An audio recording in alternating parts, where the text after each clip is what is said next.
So we've been looking at the way of life and the way of death. జీవ మార్గమును గురించి మరణ మార్గమును గురించి ఈ సంగతులు మనం ధ్యానిస్తుంటున్నాం. We saw this verse in Amos 5 to seek what is good. ఆమోసు గ్రంథం 5వ అధ్యాయంలో మాట చదువుతున్నాం, మీరు బ్రతుకున్నట్లు కీడు విడిచి మేలు వెదకుడి.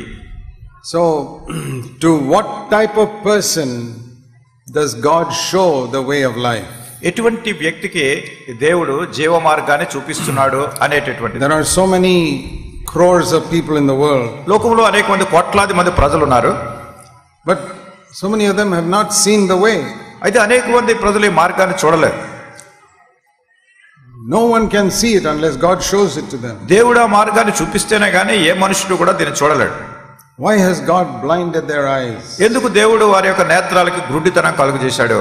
See, once the disciples asked Jesus a question. ఒకసారి యేసుక్రీస్తు ప్రభువారి శిష్యులు ప్రభువును ఒక ప్రశ్న అడిగారు. Why he is speaking in parables that nobody can understand? ఎందుకు ఆయన ఉపమానాలతో మాట్లాడుతున్నారు ఇతరులకు గ్రహింపు కాకుండా ఉండేటట్టు?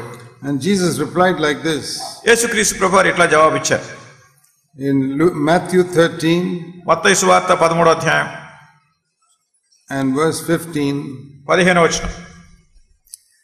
The heart of this people has become dull, their ears they don't hear, they close their eyes lest they should see with their eyes and hear with their ears and understand with their heart and return and I should heal them.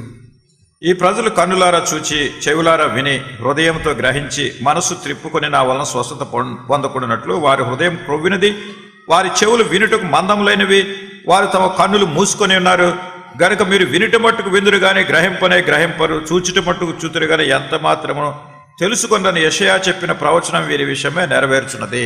But blessed are your eyes, verse 16, because they see and hear, your ears because they hear. 16వ వచనంలో, అయితే మీ కన్నులు చూచుచున్నవి గనుక అవి ధన్యములైనవి, మీ చెవులు వినుచున్నవి గనుక అవి ధన్యములైనవి.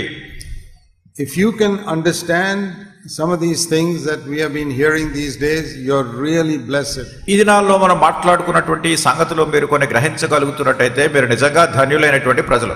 Because there are so many people in the world who don't understand. ఎందుకంటే ఈ లోకంలో అనేక మంది ప్రజలు ఈ సంగతులు గ్రహించలేకపోతున్నారు. Their hearts are dull, వాళ్ళ హృదయంలో చీకటి ఉంది, their eyes are blind, వారి యొక్క కన్నులు అంధత్వంతో ఉన్నాయి, their ears are deaf. వాళ్ళ చెవులు కూడా వినపడకుండా చెవుల్లో ఉన్నాయి. That means the eyes and ears of their heart. అంటే వారి యొక్క హృదయంలో ఉన్నటువంటి నేత్రం గ్రహింపు లేకుండా They can't hear what God is saying. దేవుడు ఏం చెప్తున్నాడు వాళ్ళు వినలేరు. There were many people who heard Jesus, but they couldn't hear inside their heart. అనేక మంది ప్రజలు యేసుక్రీస్తు ప్రభువారు చెప్పిన మాటలు విన్నారు కానీ హృదయంలో వాళ్ళకి ఆ వినటం కలగలేదు. God is willing to show his way to everybody. దేవుడు తన యొక్క మార్గాన్ని ప్రతి వాళ్ళకి చూపించాలని కోరుతున్నాడు. But if we have a wrong attitude in our heart, he will not show it. అయితే మన హృదయంలో మన తప్పుడు అభిప్రాయం కలిగి ఉన్నట్టయితే ఆయన ఆ మార్గాన్ని మనకు చూపించలేరు. So to what type of person does God show his way? దేవుడు ఎటువంటి రకమైనటువంటి వ్యక్తికి తన మార్గాన్ని చూపిస్తారు? I want to show you three things from Psalm 25. 25వ కీర్తనలో నుండి 3 సంగతులు మీకు చూపించాలని కోరుతున్నాను. These are the three types of people whom the Lord instructs and shows his way. ప్రభు తన యొక్క మార్గాన్ని ఆ నియమాన్ని చూపించేటటువంటి 3 రకములైనటువంటి ప్రజలు ఇక్కడ ఉన్నారు. Number 1, మొదటి సంగతి verse 8. 8వ వచనం. Psalm 25 verse 8. Keerthana 25:8. He first of all prays, David prays in verse 4, make me know thy ways, O Lord, and teach me thy path. దావీదు మొదటగా ప్రార్థన చేస్తున్నాడు 4వ వచనంలో ఉన్నటువంటి రీతిగా, యెహోవా నీ మార్గములను నాకు తెలియజేయమో, నీ త్రోవలను నాకు తేటపరచుమో. He says, Lord, I have committed many sins. అంటున్నాడు, దేవా నేను అనేకమైన పాపాలు చేశాను. Verse 7, but do not remember the sins of my youth or my transgressions. 7వ వచనంలో, నా బాల్య పాపములను నా అతిక్రమములను జ్ఞాపకం చేసుకొనకుమో. So David was also a sinner. దావీదు కూడా పాపే. He asked God to forgive him and not to remember the sins of his youth. తన క్షమించమని, తన బాల్యకాలంలో చేసినటువంటి పాపాలను జ్ఞాపకం చేసుకోవద్దని దేవుని అడుగుతున్నాడు. And then he tells us what he has learned, the three types of people to whom God shows his way. దేవుడు తన మార్గాన్ని చూపించేటటువంటి 3 రకములైనటువంటి ప్రజలు ఎవరో ఈ సంగతులు కూడా దావీదు మనకు చెప్తున్నాడు. He does not show his way to everybody. తన యొక్క మార్గాన్ని ప్రతి వాళ్ళకి చూపించట్లేదే. But he'll open our eyes if we have these three qualities. ఈ 3 గుణ లక్షణాలు మనం కలిగి ఉన్నట్టయితే ఆయన మన నేత్రాలు తెరుస్తున్నాడు. So please listen carefully. గనుక దయచేసి జాగ్రత్తగా వినండి. Number 1, మొదటిది verse 8. 8వ వచనం. He instructs sinners in the way. తన మార్గమును గూర్చి ఆయన పాపులకు ఉపదేశించును. రెండవ భాగంలో. So that is what gives all of us hope, because we are sinners. అదే మనందరికీ కూడా పాపులమైనటువంటి మనకు ఒక నిరీక్షణ ఉంది. He doesn't say he shows his way only to the righteous. తన యొక్క మార్గాన్ని నీతిమంతులకు మాత్రమే చూపిస్తారని చెప్పట్లేదు. He shows his way to sinners. తన యొక్క మార్గాన్ని పాపులకు బయలుపరుస్తున్నాడు. So that is good for us to know that. ఇది తెలుసుకోవడం మనందరికీ మంచిదే. Because if Jesus came only for the righteous, then there'd be no hope for any of us. యేసుక్రీస్తు ప్రభువారు నీతిమంతుల నిమిత్తమే వచ్చినట్టయితే ఇతరులకు పాపులైనటువంటి వాళ్ళకి ఏ నిరీక్షణ లేదు. Why did Jesus not go to the Pharisees? ఎందుకు యేసుక్రీస్తు ప్రభువారు పరిసయ్యుల దగ్గరికి వెళ్ళలేదు? Because they thought they were better than others. ఎందుకంటే వాళ్ళు ఏమనుకున్నారంటే ఇతరుల కంటే మేము మెరుగైన వాళ్ళం, శ్రేష్టమైన వాళ్ళం అనుకున్నారు. And Jesus told them, యేసుక్రీస్తు ప్రభువారు వాళ్ళతో చెప్పారు, I did not come for the righteous. నేను నీతిమంతుల నిమిత్తమే రాలేదు. Matthew 9:13. మత్తయి సువార్త 9వ అధ్యాయము 13వ వచనం. Verse 12 and 13. 12, 13 వచనాలు. It is not the healthy who need a doctor, but the sick. ఆరోగ్యవంతులకు వైద్యుడు అక్కర్లేదు కానీ రోగులకే వైద్యుడు కావాలి.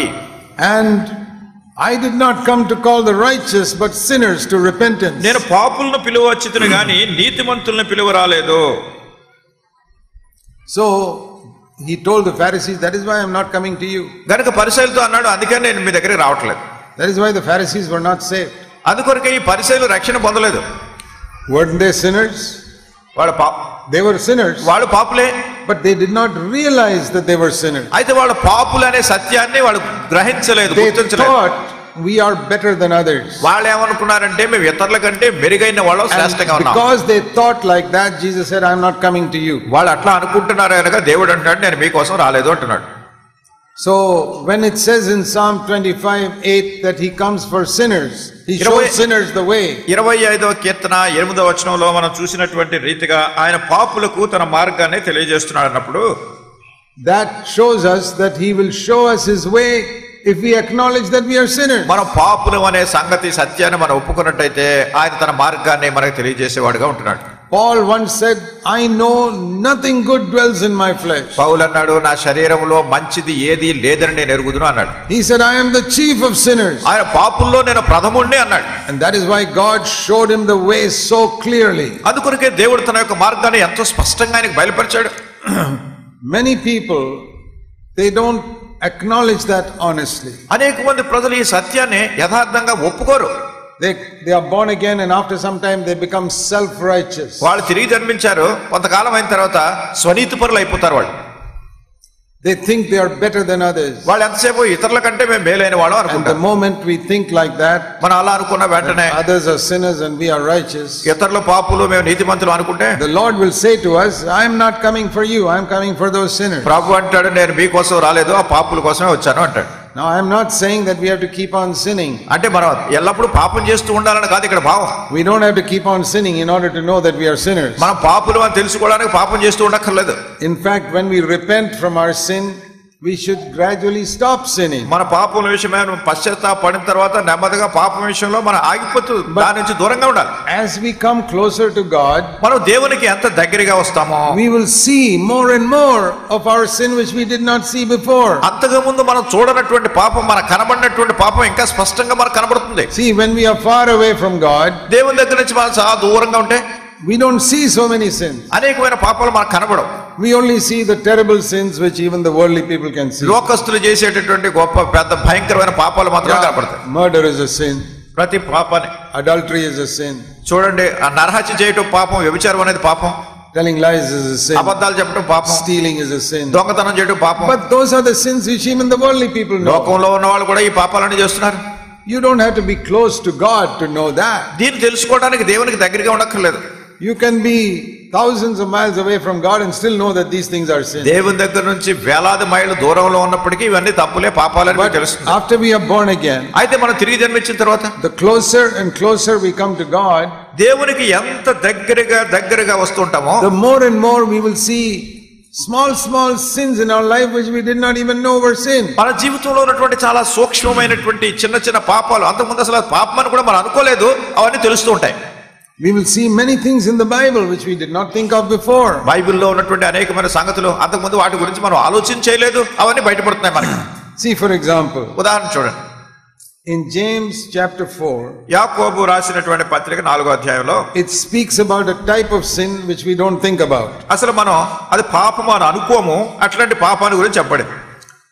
When you confess a sin, మీరు పాపాన్ని ఒప్పుకున్నప్పుడు we usually confess something we have done wrong. మనం తప్పు చేసిన దాన్ని మనం ఒప్పుకుంటాం. That is easy to confess. అది ఒప్పుకోవడం కూడా చాలా సులువు. Oh Lord, I did this wrong thing. ఓ ప్రభువా, నేను ఈ తప్పు చేశాను. I shouted at my wife, నేను నా భార్య మీదతో, my husband, నా భర్త మీదో భార్య మీదో నేను కోపగించాను, or I cheated that person, లేకుండా ఆ వ్యక్తిని మోసగించాను, or in the office I told a lie. లేకుండా ఆఫీస్ లో నేను ఒక అబద్ధం చెప్పాను. I did something wrong and that I know is a sin. అది నేను ఏదో తప్పు చేశాను, అది పాపం అని నేను ఎరుగుదును. But James 4:17 tells us about another type of sin. అయితే యాకోబు రాసినటువంటి పత్రిక 4వ అధ్యాయం 17వ వచనంలో మరి ఒక రకమైన పాపం చెప్తున్నాడు. This is not what we do. ఇది మనం చేసేదే కాదు, it is what we don't do. ఇది చేయనటువంటిది. Can you sin by not doing something? మీరు అంటారు, నీ చెయ్యని దానికి ఏంటి పాపం ఎలా అవుతుందంటారు. Please read James 4:17. చదవండి యాకోబు రాసిన పత్రిక 4వ అధ్యాయం 17వ వచనం. If you know the right thing to do and you don't do it, that is a sin. కాబట్టి మేలైనది చేయనెరిగియు అలాగు చేయని వానికి పాపము కలుగును. Can you give me an example of knowing the right thing to do but not doing it? That's a sin. మరి మేలైనది చేయటానికి తెలిసిండు కూడా అట్లా చేయకపోయినట్టయితే అది పాపము. కనుక దీనికి ఒక ఉదాహరణ మాదిరి చెప్తాను. I'll give you an example. నేను మీకు దీనికి ఒక మాదిరి చూపిస్తాను. In Luke's gospel, లూకా సువార్త, please turn to the gospel of Luke. లూకా సువార్త చూడండి, and chapter 17. 17వ అధ్యాయం. In Luke chapter 17 we read about verse 12, about 10 lepers who cried out saying, Jesus, Master, have mercy on us. మరి లూకా సువార్త 17వ అధ్యాయం 12వ వచనంలో 10 మంది కుష్టు రోగులు వచ్చి యేసు ప్రభువారిని, ఆయన బోధకుడా మమ్మల్ని మా యొక్క కనికరించుమని, యేసు ప్రభువా మమ్మల్ని కనికరించుమని కేకలు వేశారు. And Jesus said, go and show yourself to the priest. యేసు ప్రభువారు అన్నారు, మీరు తిరిగి వెళ్ళి యాజకుని కనబరుచుకోండి. In verse 14, as they were going, they were cleansed. 14వ వచనంలో వాళ్ళు తిరిగి వెళ్తూ ఉంటుండగా వాళ్ళు శుద్ధి పొందారు. Now when the Lord does something for you, some miracle like that for you, దేవుడు మీ జీవితంలో ఎప్పుడైనా ఇట్లాంటి సూచక అద్భుత కార్యం చేసినప్పుడు what should you do? ఏం చేయాలి మీరు? What should you do? ఏం చేయాలి? Give thanks. దానికి వందనాలు చెప్పాలని. If you don't give thanks, మీరు కనుక వందనం చెప్పకపోతే, that is James 4:17. అది యాకోబు రాసిన పత్రిక 4:17. You know the right thing to do, but you don't do it. మీరు చేయటానికి మేలైనటువంటి సంగతి ఎరిగి ఉండి కూడా చేయట్లేదు. Out of these 10 lepers, చూడండి 10 మంది కుష్ఠరోగుల్లో only one man did the right thing. ఒక్క ఆయనే సరైనది చేశాడు. He came back, ఆయన వెనక్కి వచ్చాడు, and he fell on his face at Jesus' feet, verse 16. 16వ వచనంలో ఆయన దేవుని యొక్క పాదముల మీద సాగిలపడ్డాడు. He raised his voice and he said, thank you, Lord. ప్రభువా నీకు వందనాలని గొంతెత్తి చెప్పాడు. He didn't speak it softly. It says in a loud voice, verse 15, he glorified God. ఇక్కడ చాలా నెమ్మదిగా చెప్పలేదు, ఇక్కడ గొప్ప శబ్దంతో ఆ మాట ఉంది, గట్టిగా శబ్దంతో చెప్తున్నాడు. With the same loud voice he had prayed for healing, with the same loud voice he gave thanks. అదే గొప్ప శబ్దంతో స్వస్థత కావాలని అక్కడ అరిచాడు, అదే గొప్ప శబ్దంతో ఇప్పుడు దేవునికి వందనాలు చెప్తూ స్వస్థత పొందినందుకు వందనాలు చెల్లిస్తున్నాడు. What about the other 9 people? మరి మిగతా 9 సంగతి ఏమైంది? Did they commit a sin? వాళ్ళు పాపం చేశారా? Yes. అవును. Something, you say, what is their sin? ఏమిటి పాపం అని మీరు అంటారు. They didn't kick anybody or steal anything. వాళ్ళు దేని దొంగతనం చేయలేదు, దేని విషయంలోనూ వాళ్ళు అభ్యంతరకారణంగా లేరు. They should have given thanks, but they did not give thanks. వాళ్ళు దేవునికి వందనాలు చెల్లించి ఉండాలి, కానీ చెల్లించలేదు. Now we usually do not confess the sins which we don't do. మనం సాధారణంగా ఏంటంటే మనం చెయ్యనటువంటి తప్పుల్ని పాపాలు మనం ఒప్పుకోం.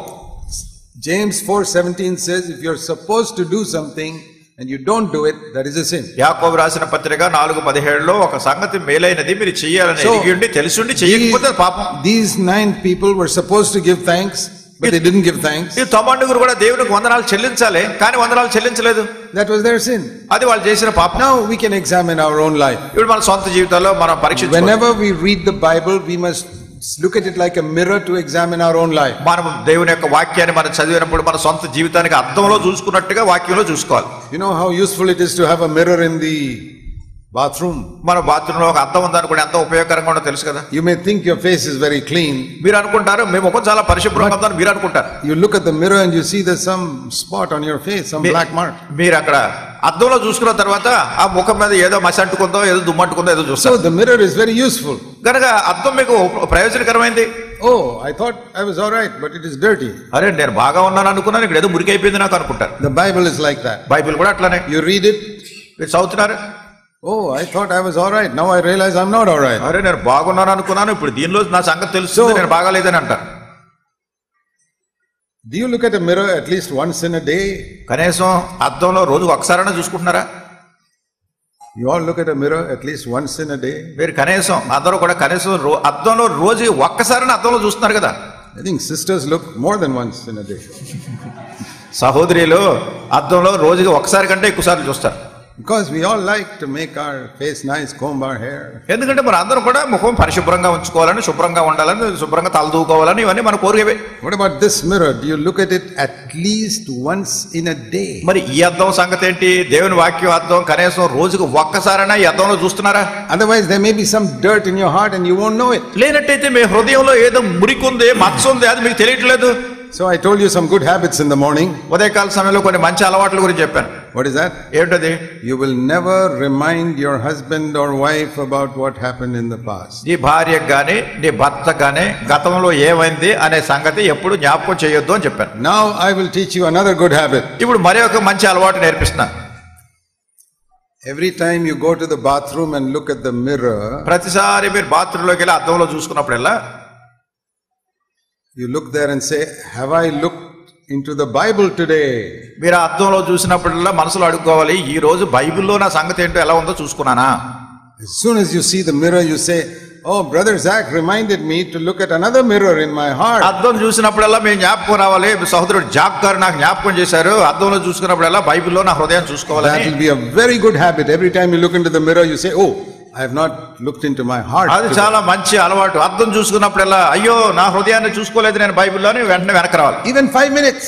5 నిమిషాలు చాలు. You can see what is in your face like that. In less than 1 minute you can see. మీరు ముఖం ఎలా ఉందో అద్దంలో 1 నిమిషం కూడా అక్కర్లేదు చూసుకోవడానికి. It's very good to spend at least 5 minutes reading the Bible. మరి దేవుని వాక్యం దగ్గర కనీసం ఒక 5 నిమిషాలన్నా దేవుని వాక్యంతో గడపండి. Minimum. కనీసం. But read it to ask God to show you what is in your heart. అయితే మీ హృదయంలో ఏముందో చూపించమని ప్రభువుని అడుగుతూ దాన్ని చదవండి. Like when you read this story.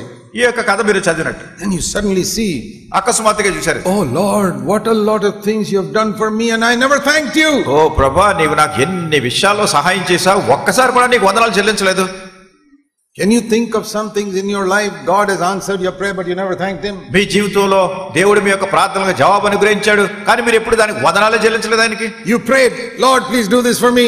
మీరేమో ప్రార్థన చేస్తున్నారు, ప్రభువా నా కోసం ఇది నువ్వు సహాయం చేయాలని. God did it. దేవుడు చేశాడు. He healed your sickness. నీ రోగాన్ని బాగు చేశాడు. He gave you a job. నీకు ఉద్యోగం ఇచ్చాడు. He took care of your children. నీ పిల్లల విషయంలో సహాయం చేశాడు.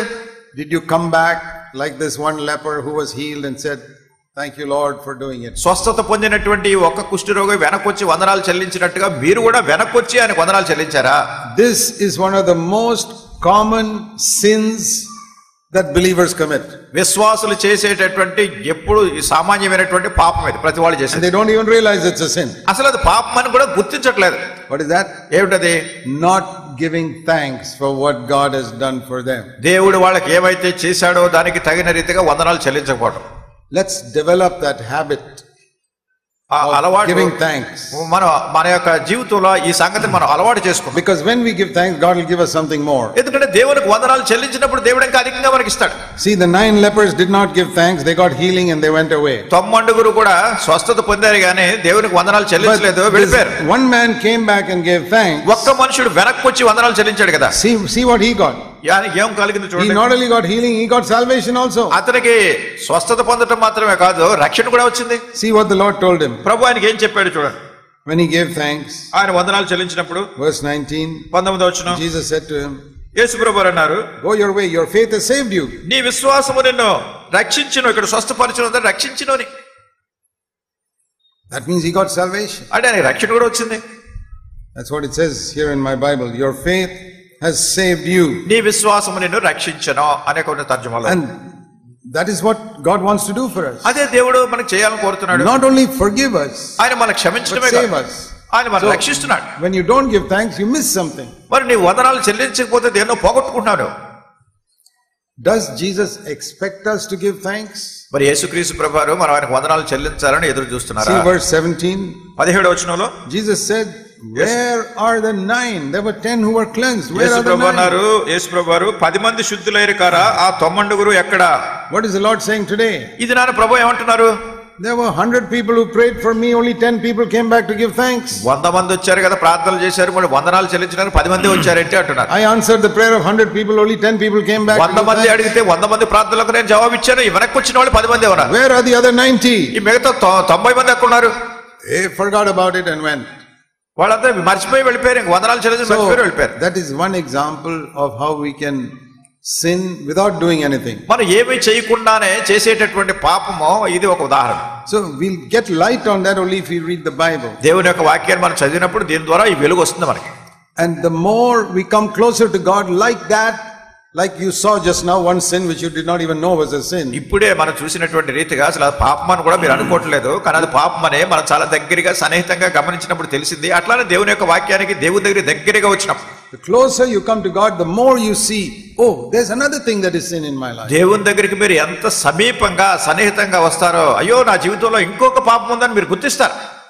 See, for example, ఉదాహరణ చూడండి. you know, Jesus once told a story about a good Samaritan. యేసుక్రీస్తు ప్రభువారు ఒకసారి మంచి సమరయుని గురించి ఒక కథ చెప్పారు. And that is in Luke chapter 10. లూకా సువార్త 10వ అధ్యాయంలో ఉంది. There was a man who was coming from Jerusalem to Jericho and he got beaten up by some robbers. ఒక మనుషుడు యెరూషలేము నుండి యెరికోకు ప్రయాణం వస్తున్నాడు, మార్గ మధ్యలో కొంత దొంగల చేతిలో పడ్డాడు. In verse 31, 31వ వచనంలో, one priest came by and he passed on the other side. యాజకుడు ఆ త్రోవను వెళ్ళి తటస్థించిన అతను చూచి ప్రక్కగా పోయాను. One Levite came and he passed on the other side. అలాగనే లేవీయుడు ఒక చోటికి వచ్చి చూచి ప్రక్కగా పోయాను. Then a Samaritan came and helped him. అయితే ఒక సమరయుడు వచ్చి అతనికి సహాయం చేశాడు. Now my question is this. ఇప్పుడు ఇక్కడ ప్రశ్న ఇది, Did the priest and the Levite commit a sin? మరి అక్కడ ఉన్నటువంటి యాజకుడు గాని లేవీయుడు గాని వాళ్ళు పాపం చేశారా?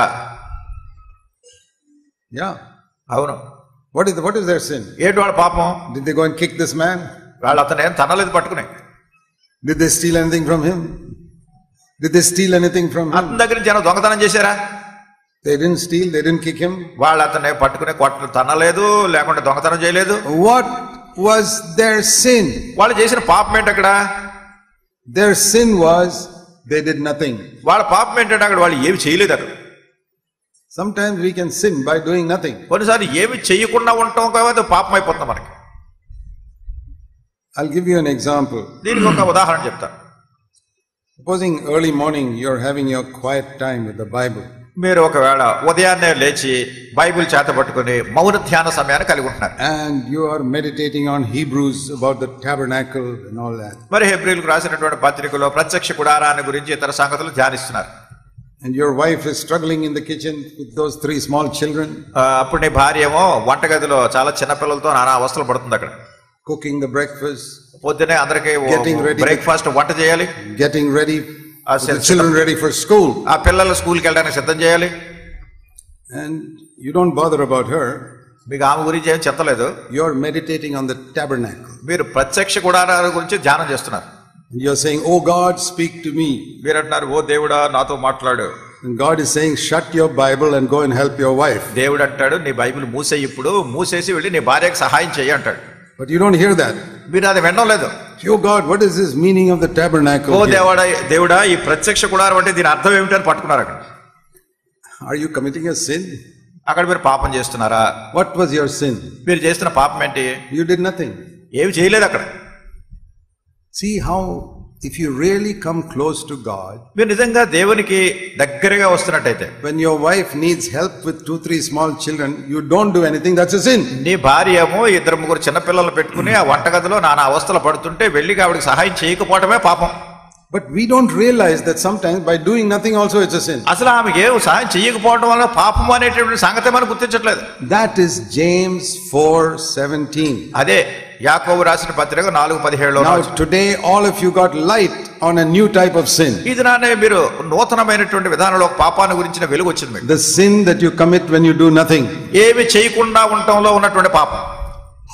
James 4:17 says, యాకోబు 4:17 చెప్తుంది, you know what is the right thing to do but you don't do it. మేలైనది చేయ ఎరిగి ఉండి కూడా మీరు చేయటం లేదు. You know you should help your wife but you don't do it. నీ భార్యకు సహాయం చేయాలని నీకు తెలుసు కానీ నువ్వు సహాయం చేయట్లేదు. James 4:17 says that is a sin. యాకోబు 4:17 వాక్యం చెప్తుంది అది పాపము అని. So that is one example. అదే ఒక ఉదాహరణ. Now when I got converted I did not know that. నేను మారు మనసు పొందినప్పుడు నాకే ఈ సంగతి తెలియలేదు. Because I had never read James 4:17. అసలు నా యాకోబు 4:17 ఎప్పుడు చదవలేదు నేను. But as year by year I came closer and closer to God in my life. ప్రతి సంవత్సరం దేవునికి నా జీవితంలో చాలా సమీపంగా సన్నిహితంగా వస్తున్నప్పుడు all the dirty sins I had finished with. నా చాలా భయంకర మురికి పాపాలు అవన్నీ ముగించాను. I had stopped stealing and telling lies and all that. దొంగతనం చేయటం కానీ అబద్ధాలు చెప్పడం కానీ ఇవన్నీ వదిలేశాను. But when I came closer to God I found other sins like this which I am telling you. అయితే దేవునికి సమీపంగా వచ్చినప్పుడు నేను ఇప్పుడు చెప్తున్నటువంటి ఇట్లాంటి పాపాలన్నీ దేవుడు చూపిస్తున్నాడు. Not giving thanks. దేవునికి వందనాలు చెప్పకపోవడం. Not helping my wife when I should help her. మరొకవేళ నేను నా భార్యకు సహాయం చేయవలసిన సమయంలో చేయకపోవడం. Or you can come to a church and not help the church in any way. లేకుంటే మీరు ఏదో చర్చికి వస్తున్నారు కానీ ఆ సంఘానికి మీరు ఏ సహాయం చేయట్లేదు. You just come and receive and don't help in any way. వస్తున్నారు ఏదో ఎంతసేపు మీరే సంఘం నుంచి మీరు పొందాలి అనుకుంటున్నారు, మీరు మాత్రం ఏం చేయట్లేదు. When you can help, మీరు సహాయం చేయలేనప్పుడు, but you're too lazy to help, అయితే చేయడానికి మీరు సోమరులుగా ఉన్నారు. that's a sin. అది పాపం. See, let me show you the sin of Sodom. ఈ సొదొములో ఉన్నటువంటి పాపం గురించి చూపిస్తాను. Many people think the sin of Sodom was the sin of men committing sins with men. చాలా మంది ఏమనుకుంటారంటే సొదొములో ఉన్నటువంటి పాపం ఏంటంటే పురుషులు స్వలింగ సంపర్కాన్ని కలిగి ఉండటం అనేది చాలా గొప్ప పాపం అని అది ఆలోచిస్తారు. That was the final result of sin. అది ఆ పాపం వల్ల చివరి అంతిమ పరిణామం. But see Ezekiel 16 and verse 49. యెహెజ్కేలు గ్రంథము 16:49 వచనంలో. Ezekiel 16 verse 49. యెహెజ్కేలు 16:49. Here is what God tells Ezekiel.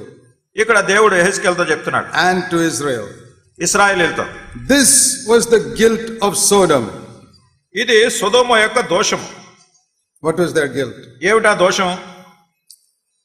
Now if you read all these things, ఇవన్నీ మీరు చదివినప్పుడు these are not things that look like sins to other people. అదే వేరే వాళ్ళకి అసలు ఇది పాపంలా కనపడవి. See, there are 4 things mentioned here. ఇక్కడ 4 సంగతులు చెప్పబడ్డాయి. First of all, మొదటిగా arrogance, గర్వం, pride. వాళ్ళకి A అహంభావం. lot of people don't think that is a sin. అసలు చాలా మందికి ఈ అహంభావం గర్వం అనేది పాపం అని తెలియదు. Second, రెండవది too much of food. అధికమైనటువంటి ఆహార సమృద్ధి. I don't think many people think eating too much food is a sin. చాలా మందికి అసలు అధికమైనటువంటి ఆహార సమృద్ధి పాపం అని అనుకోరు. No, we must eat in order to live. మనం అనుకుంటాం బ్రతకడానికి తినాలి కదా అనుకుంటాం. But not live in order to eat. అంటే కేవలం తినటం కోసమే బ్రతకడం కాదు. We must eat in order to live and not live in order to eat. మనం బ్రతకటం కోసం తినాలి కానీ తినటం కోసం అని బ్రతుకుతూ జీవిస్తూ ఉండకూడదు. That's why Jesus taught us to fast sometimes. అందుకొరకే యేసుక్రీస్తు ప్రభువారు చాలా ఉపవాసం ఉండేదాన్ని నేర్పించారు. So that we don't love food so much. తద్వారా భోజనం గురించి అంత ప్రీతి లేకుండా ఉండేటట్టు. Sodom, they had too much food. ఈ సొదొమలో అధికమైన ఆహార సమృద్ధి ఉంది. And third, మూడవది they were careless and lazy. నిర్విచారమైన సుఖస్థితి. They were just lazy, not doing any hard work. అంటే ఎంత సోమరులుగా ఉండి ఏ విధమైనటువంటి కష్టంతో కూడా పని చేయడానికి వాళ్ళకి ఇష్టం లేదు. How many of you realize that just being lazy is a sin? మీలో ఎంతమంది అనుకుంటున్నారు సోమరులుగా ఉండటం అనేది పాపం అని? And number 4, నాలుగోది, here's something they did not do. ఇది ఇక్కడ వాళ్ళు చేయనటువంటిది. They did not help the poor and the needy. దీనులకు దరిద్రులకు సహాయం చేయకుండా. And thus they committed so many abominations before me. అందువల్లనే వాళ్ళు అనేకమైనటువంటి హేయ కార్యాలు చేశారు. Therefore I removed them. అందుకొరకే వాళ్ళని తొలగిస్తున్నారు. So how did they commit all these abominations? ఈ యొక్క ఈ ద్వేషమైనటువంటి కార్యాలు, అసహ్యకరమైన కార్యాలు ఎలా చేశారు? Terrible sins that men commit with men. పురుషులతో స్వలింగ సంపర్కం అనేది చాలా భయంకరమైన. ఇది సొదొమలో జరిగింది. It didn't start with that. దానితో ప్రారంభం కాలేదు అది. It started with pride. గర్వంతో ప్రారంభమైంది. Just eating all the time. ఎంతసేపు తినడం అంతే. And sleeping lazily. ఏం కాడ నిద్రపోవడం, బతకం, సోమరులు. Not caring to help the poor. దీనులకు దరిద్రులకు సహాయం చేసే మనసే లేదు. Finally it ended up in all these abominations. మరి చివరిగా ఈ హేయమైన కార్యాల్లో ముగిసింది. So, when we neglect the small sins, it can finally end up in a big sin. మనం ఈ చిన్న చిన్న విషయాల్లో జరిగేటటువంటి తప్పులు పాపాలను నిర్లక్ష్యం చేస్తే పెద్ద పాపాల్లో పడిపోతాం. When you read verses like in the scripture, ఇట్లానే లేఖనాల్లో ఉన్న వచనాలు మీరు ఎలా చదువుతూ ఉంటుంటే, you know, a lot of young people ask me, అనేక మంది యవనస్తులు అడుగుతారు, brother Zach, how can I get victory over sexual sin in my life? మరి సహోదరుడు జాక్ గారు, నా యొక్క జీవితంలో లైంగిక పరమైనటువంటి పాపాల మీద ఎట్లా విజయం పొందాలి? That is my biggest problem. అది నా పెద్ద సమస్య అంటారు. So I said, do you know that Sodom had a lot of sexual sin? నేనంటాను, సొదొములో ఈ లైంగిక పరమైన పాపాలు ఎక్కువ ఉన్నాయి తెలుసు కదా. So I said, I will tell you. ఇక నేను చెప్తానంట. You start with the sins mentioned in Ezekiel 16:49. యెహెజ్కేలు గ్రంథము 16:49లో ఉన్నటువంటి పాపాలతో ప్రారంభిస్తున్నారు. And that is not sexual sin first. ఇక్కడ ఉన్నటువంటివి లైంగిక పరమైన పాపాలు కాదు ఇవి. Pride, గర్వము, eating, అధికమైనటువంటి ఆహారం తినడం, sleeping lazily, నిద్రపోవడం సోమర్తనం, and not helping the poor. పేదవాళ్ళకి సహాయం చేయకపోవడం. You correct yourself in these areas. అసలు వీటిలోనే మిమ్మల్ని మీరు సరి చేసుకుంటే, see, Sodom went into sexual sin because of these things. వీటిని బట్టే సొదొమలో ఆ హేయమైనటువంటి పాపాలకి వాళ్ళు లోనయ్యారు. So if you want to overcome your sexual sin, start with these easy things. మీ లైంగిక పరమైనటువంటి పాపాలను జయించాలంటే ముందున్నటువంటి ఈ చిన్న చిన్న పాపాలు వీటిని జయించాలి. Don't sleep so much. ఎక్కువ నిద్రపోతులా ఉండదు. Get up a little early and read the Bible. వేరే కొంచెం పెద్దల కడే లేచిపోండి, బైబిల్ చదువుకోండి. Learn to fast a little bit. మరి కొంచెం ఉపవాసం కూడా ఉండండి, ఊరికే తిండిపోతులుగా ఉండకుండా. Help the poor. పేదవాళ్ళకి సహాయం చేయండి. Humble yourself. మిమ్మల్ని మీరు తగ్గించుకోండి. And you will find God helps you in the sexual area also. మరి దేవుడు మీ లైంగిక పరమైన విషయాల్లో కూడా ప్రభు మీకు సహాయం చేసి జయమిస్తాడు. How to get light on this? Understanding. వీటి మీద గ్రహింపుకు వెలుతురు ఎట్లా రావాలి? How did I get? ఎట్లా నాకు వచ్చింది? I read the Bible. నేను బైబిల్ చదివాను. It's like a mirror. ఇది ఒక అద్దం లాంటిది. Oh, this is how Sodom went into sexual sin. ఓ సొదొమ ఎందువల్లనే వాళ్ళ లైంగిక పరమైన పాపాలకు లోనైపోయారు. I never knew that. ఇప్పుడు నాకు ఇంతకు తెలియదు ఇది. Now I see in the mirror. ఇప్పుడు నేను అద్దంలో చూస్తున్నాను ఇవన్నీ. How I can overcome sexual sin. అవును, నేను కూడా ఈ లైంగిక పాపాలని ఇట్లా జయించగలను. If you don't read this verse, మీరు అసలు ఈ వచనమే చదవకుండా ఉంటే how will you understand? ఎట్లా గ్రహింపోతుంది? So you are missing so much in your life when you don't read the Bible. Bible మీరు చదవకపోవడం ద్వారా జీవితంలో అనేకమైన విషయాలు పోగొట్టుకుంటున్నారు. How many of you knew this verse Ezekiel 16:49 before I showed it to you? యెహెజ్కేలు 16:49 నేను ఇప్పుడు మీకు చూపించే ముందు ఎంతమంది ఈ వచనాన్ని గురించి తెలుసుకున్నారు? How many of you knew that this is how Sodom went into sexual sin? అసలు సొదొమలో ఉన్నటువంటి లైంగిక పరమైన పాపాలు ఇందువల్ల వచ్చినాయని ఎంతమంది తెలుసుకున్నారు? In verse 50 it says thus they went and committed these abominations. 50వ వచనంలో ఏమనుందంటే తర్వాత వచనంలో అందువల్లనే వారు ఈ హేయమైన కార్యాలు చేశారు. I think some of you who read the Bible for 10-20 years are seeing this for the first time in your life. నేను అనుకుంటున్నాను 10-20 సంవత్సరాల నుంచి బైబిల్ చదువుతున్న వాళ్ళు కూడా ఇప్పుడు మొదటిసారి వచనం చూసారేమో అనుకుంటున్నాను. I was also like that. నేను కూడా అలా ఉన్నాను. I used to read the Bible but very casually. నేను బైబిల్ ఏదో మామూలుగా చదవడం కోసం అలా చదివేస్తూ ఉండేవాడు. You must read the Bible slowly. Bible కొంచెం నెమ్మదిగా చదవాలి. Not like newspaper. ఏదో వార్తాపత్రిక న్యూస్ పేపర్ చదివినట్టు కాదు. Read it slowly and meditate on it. నెమ్మదిగా చదవండి, దాని మీద ధ్యానం పెట్టండి. Then God will show you sins in your life which you did not even know were there. అసలు మీ జీవితంలో ఉన్నటువంటి పాపములు అవి ఉన్నవని కూడా మీకు తెలియదు, అవన్నీ ప్రభు మీకు చూపిస్తాడు. What did we read in Psalm 25? God will show sinners the way. మరి 25వ కీర్తనలో పాపులకు దేవుడు తన మార్గాన్ని కనపరుస్తున్నాడని చూస్తున్నాం. If they acknowledge they have got sin, వాళ్ళ పాపం ఉందని వాళ్ళు ఒప్పుకుంటే, repent of it, దాని గురించి పశ్చాత్తాపడితే, and confess it, దాన్ని ఒప్పుకుంటే God will show them the way and show them more sin in their life. మరి దేవుడు ఆ మార్గాన్ని చూపిస్తాడు, ఇంకా వాళ్ళ జీవితంలో అధికమైన పాపాలు కూడా కనపరుస్తాడు. If you don't confess what you know, మీరు ఏవైతే ఎరిగి ఉన్నారో దాన్ని ఒప్పుకోకుండా ఉంటే, that is like a child who is failing in the first standard. అది ఎలా ఉంటుందంటే మొదటి తరగతిలోనే బిడ్డ ఫెయిల్ అయిపోతున్నట్టుగా ఉంటుంది. Then the teacher says you cannot go to second standard. Teacher అంటారు నువ్వు రెండో తరగతిలో వెళ్ళడానికి వీల్లేదు అంటారు. Says why? ఎందుకు? Because you failed in first standard. ఎందుకంటే మొదటి తరగతిలోనే ఫెయిల్ అయ్యావు. And next year if you fail again in first standard, still you can't go to second standard. తర్వాత సంవత్సరం కూడా ఫెయిల్ అయిపోయారు అనుకోండి, మళ్ళా రెండో తరగతి వెళ్ళడానికి లేదు. You know that is how it is in all our schools. మన స్కూల్స్ అన్ని అలాగే ఉంటాయి. If you don't pass an examination, you cannot go to the next class. నువ్వు పరీక్షలో పాస్ అవ్వకపోతే తర్వాత తరగతిలోకి వెళ్ళలేవు. If you don't know how to add, then the teacher cannot teach you how to multiply.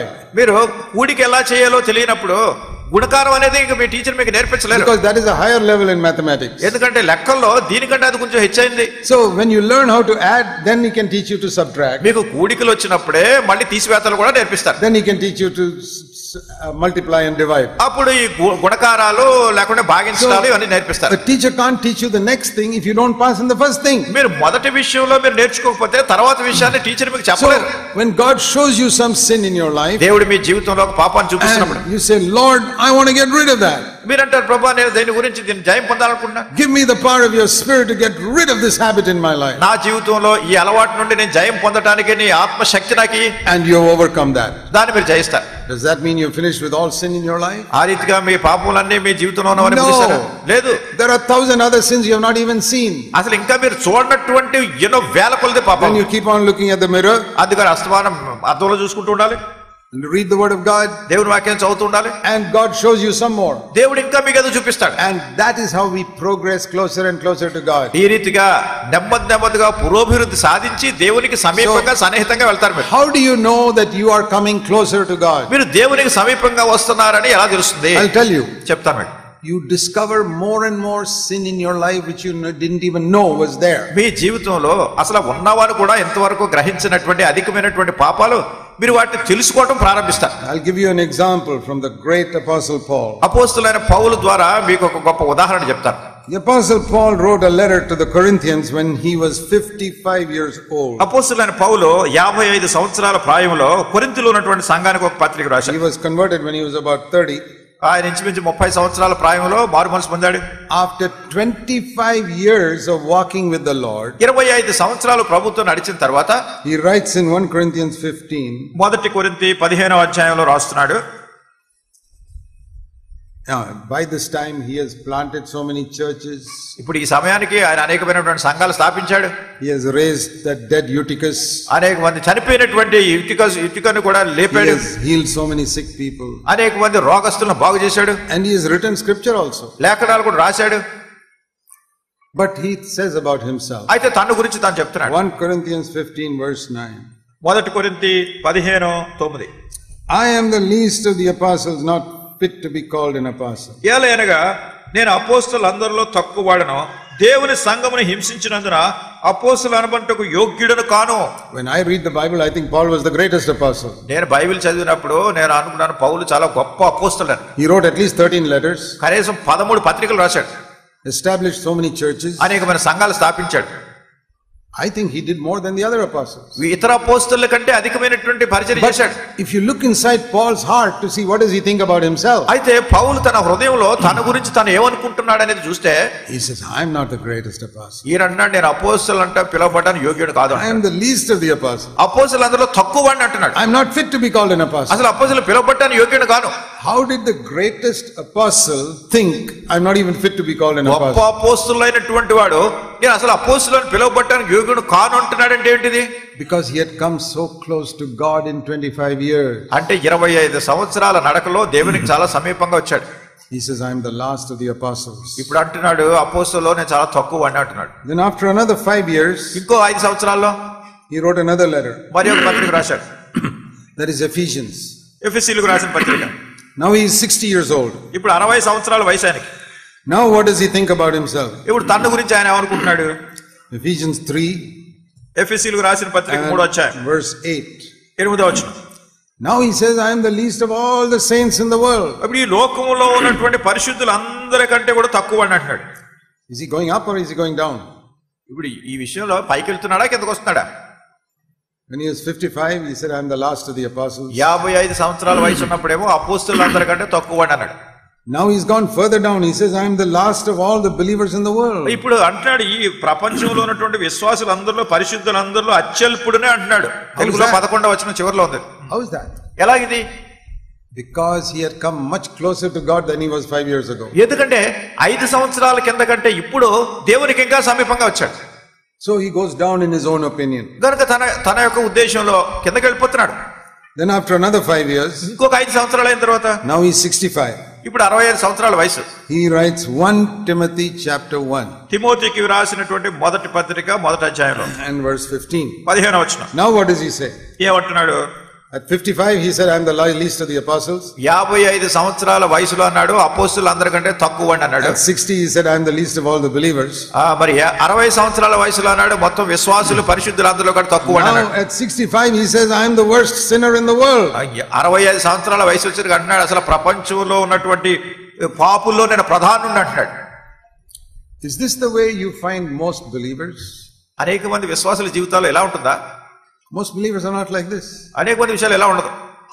They think I am a great servant of God. వాళ్ళు అనుకుంటారు నేను గొప్ప దైవ సేవకుడిని అంటారు. I am an elder in a church with so many hundreds of people. ఎన్నో వందలాది మంది మా సంఘంలో ఉన్నారు దానిలో నేను ఒక పెద్దని అంటారు. And every year they are becoming bigger and bigger and bigger. Their head is becoming bigger and bigger and bigger. ఇంకా ప్రతి సంవత్సరం కూడా చాలా పెద్దవాళ్ళు అయిపోతున్నారు, వాళ్ళ తల కూడా పెద్దదైపోతుంటుంది. That is like becoming like the devil. ఇంకా తల పెద్దదవుతుందంటే సాతానులా కనపడుతుంటారు. But Paul, his head was becoming smaller and smaller and smaller. అయితే పౌలు తల ఏమవుతుంది? అది చిన్నదిగా అయిపోతుంది. When you come closer to God, దేవునికి సమీపంగా వచ్చినప్పుడు you become smaller and smaller and smaller in your own eyes. మీ సొంత దృష్టిలో మీరు చాలా చిన్నవాళ్ళుగా అయిపోతూ వస్తారు. Other people may say, oh, Paul is a great apostle. వేరే వాళ్ళు అనొచ్చు, అబ్బా పౌలు ఎంత గొప్ప అపోస్తలుడు అండి అంటారు. And it's true. It is true. సత్యమే. But you look inside Paul's heart. అయితే పౌలు హృదయంలో చూస్తే he says, I am the chief of all the sinners. పాపులలో నేను ప్రధానుండి అంటున్నాడు. How is that? ఎలాగిది? I see in Paul's life how God shows sinners his way. మరి పౌలు జీవితంలో దేవుడు పాపులకు తన మార్గాన్ని ఎలా తెలియజేస్తున్నాడు అనేది పౌలు జీవితంలో కనపడుతుంది. Once upon a time Paul was a Pharisee. ఒకానొకప్పుడు పౌలు పరిసయ్యుడిగా ఉన్నాడు. He thought there's nobody as righteous as me. ఆయన అనుకున్నాడు నావలే నీతిమంతుడిగా ఉన్నాడు ఎవడు లేడు అనుకున్నాడు. Every year he was becoming a better and better Pharisee. మరి ప్రతి సంవత్సరం కూడా పరిసయ్యుల్లో ఇంకా శ్రేష్ఠుడిగా అయిపోతున్నాడు. I am a big man, one day I'll be the ruler of all the Pharisees. ఆయన అనుకున్నాడు నేను చాలా గొప్ప పెద్దవాడిని అయిపోతాను, ఒక దినాలు పరిసయ్యులందరికీ ప్రధాన అధికారి అయిపోతాను అనుకున్నాడు. Then he met Jesus. అప్పుడు యేసుక్రీస్తు ప్రభువును కలుసుకున్నాడు. And from that moment ఆ క్షణం నుంచి he started going down. కిందకి రావడం ప్రారంభించాడు. After 25 years, 25 సంవత్సరాల తర్వాత I am not fit to be called an apostle. అపోస్తలుని పిలువబడటానికి యోగ్యుని కాదు. Another 5 years. ఇంకో 5 సంవత్సరాల్లో I think I am the lowest of all the believers in the world. లోకంలో ఉన్నటువంటి విశ్వాసులందరిలో కంటే కనిష్ఠుడిని. And another 5 years. ఇంకో 5 సంవత్సరాల్లో I think I am the greatest sinner in the whole world. ఈ ప్రపంచంలో పాపుల్లో ప్రధానుడిని అంటున్నాడు. If you are going in that direction, you are growing spiritually. నీవు ఆ దిశగా ప్రయాణం చేస్తున్నట్టయితే ఆత్మీయంగా ఎదుగుతున్నావు అన్నమాట. Look inside your heart. నీ హృదయంలో చూసుకో. Not what other people think about you. What do you think about yourself? నిన్ను గురించి ఇతరులు ఏమనుకుంటున్నారు అనేది కాదు ప్రాముఖ్యమైనది. అసలు నిన్ను గురించి నువ్వు ఎట్లా అంచనా వేసుకుంటున్నావు? If you are coming closer to God, you'll be going down and down and down and becoming small in your own eyes. నీవు దేవునికి సమీపంగా వస్తున్నట్టయితే నువ్వు ఇంకా చాలా చిన్నవాడిగా క్రింద దిశలో దిగిపోతూ చిన్నవాడిగా అయిపోతూ ఉంటావు. See Galatians chapter 6. గలతీయులకు రాసిన పత్రిక 6వ అధ్యాయం verse 3. 3వ వచనం. If anybody thinks he is something when he is nothing, he is deceiving himself. ఎవడైనను వట్టివాడై ఉండి తాను ఎన్నికైన వాడిని ఎంచుకునేట్లా తను తానే మోసపరుచుకొనును. All of us are nothing. మనందరూ కూడా ఇది పనికిరాని వాళ్ళు before God. దేవుని ముందు. Comparing ourselves with each other, we can think we are better than the others. మనం వేరే వాళ్ళతో పోల్చి చూసుకుంటే వాళ్ళకంటే బాగున్నారు అనుకోవచ్చు. But compared to God, we are nothing. అయితే దేవునితో పోల్చుకుంటే ఎందుకు పనికిరాని వాళ్ళు? We are nothing. మరి లేనటువంటి వాళ్ళు వట్టి వాళ్ళు. Think we are somebody. మరి వట్టి వాళ్ళమై ఉండి ఏదో ఉందనుకుంటే it says we are deceiving ourselves. ఇక్కడ వాక్యం అంటుంది అట్లా అయితే మనం మనల్ని మోసగించుకుంటున్నాం. It's because we are far away from God that we think we are somebody. ఎందుకంటే దేవుని దగ్గర నుంచి దూరంగా ఉన్నాం కనుక ఏదో నేను గొప్పవాడిని అనుకుంటున్నాం. I have seen many Christian workers in the last 54 years of my life. నా జీవితంలో గతించిన 54 సంవత్సరాల్లో అనేక మంది క్రైస్తవ పనివాళ్ళని నేను చూశాను. And I have seen many young brothers 20-25 years old zealous for God. అనేక మంది యవనస్తులైనటువంటి సహోదరులు 20-25 సంవత్సరాల ప్రాయంలో ఉండి దేవుని కొరకు ఎంతో రోషంగా పనిచేసిన వాళ్ళని చూశాను. They are humble, they are willing to submit to the elders. వాళ్ళు ఎంతో దీనులుగా ఉన్నారు, పెద్దవాళ్ళకి తమను తాము తగ్గించుకునేవారు. God's grace is on their life. దేవుని యొక్క కృప వాళ్ళ జీవితంలో ఉండేది. His anointing is on their ministry. దేవుని యొక్క అభిషేకం కూడా వాళ్ళ పరిచర్య మీద ఉండేది. God blesses them. దేవుడు వాళ్ళు దీవిస్తుండేవాడు. People are saved. అనేక మంది రక్షణ పొందారు. And there's power in their ministry. వాళ్ళ పరిచర్యలో శక్తి ఉండేది. And little by little, కొంచెంగా they become proud. గర్వం వస్తుంది. Oh, God is blessing me. దేవుడు నన్ను దీవిస్తున్నాడు. And they go to full-time work. ఇప్పుడు పూర్తి సేవ చేయడానికి వెళ్ళారు. They get a lot of gifts and they become more and more rich. ఇంకా ఎంతో మంది కొంచెం బహుమతులు అవి ఇస్తున్నారు, ఐశ్వర్యం పెరిగింది.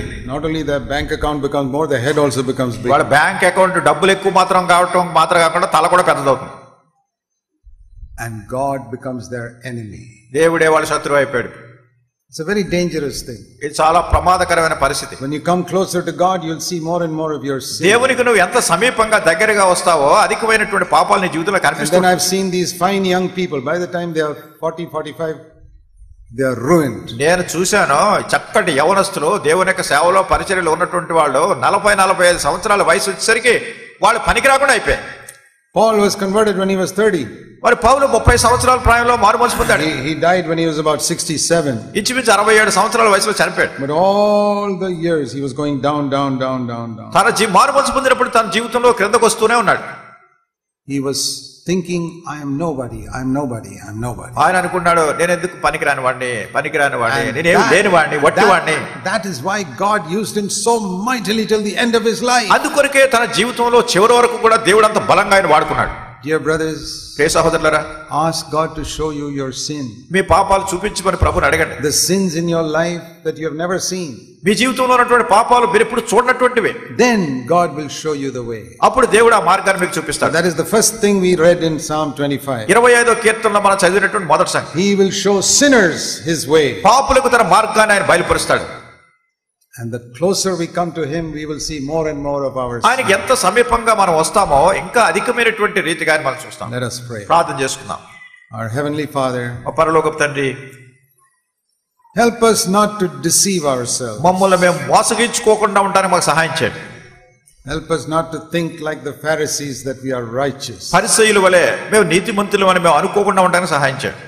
Help us to see the sins in our life that we cannot even see. మా జీవితాల్లో ఉన్నటువంటి పాపములు, మాకు కనబడినటువంటి పాపాలు మేము చూడడానికి సహాయం చేయండి. Help us to walk in the light. మీ వెలుగులో మేము నడవడానికి సహాయం చేయండి. Give us grace. కృప అనుగ్రహించండి. In Jesus' name.